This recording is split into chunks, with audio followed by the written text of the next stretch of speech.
এই মুহূৰ্তত news today দৰ্শকসকলক দিব বিচাৰিছোঁ এটা গুৰুত্বপূৰ্ণ খবৰ। বৰপেটাৰ বজালীত এগৰাকী ব্যক্তি কৰোণা আক্ৰান্ত বুলি চিনাক্ত হৈছে।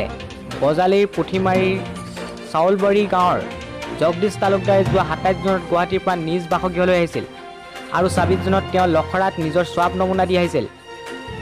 আজি তেওঁৰ নমুনাৰ ৰিজাল্ট পজিটিভ অহাৰ লগে লগে স্বাস্থ্য বিভাগে তেওঁক বৰপেটালৈ যোৱাৰ ব্যৱস্থা কৰে।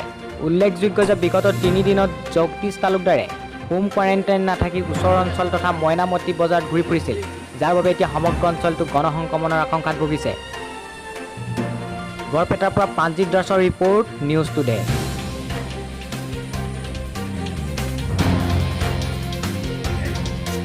গুৱাহাটীৰ পৰা আহিছে।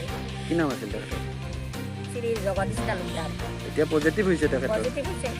এতিয়া কি ব্যৱস্থা লৈছে আপুনি আশা কৰ্মী হিচাপে? মই এতিয়া তেওঁক তাৰমানে বৰপেটা হস্পিটেলক নিয়াৰ কাৰণে ব্যৱস্থা কৰিছোঁ। এম্বুলেঞ্চ মাতিছে আৰু এতিয়া আহিও পাইছে। এম্বুলেঞ্চ এইমাত্ৰ আহি পাইছে।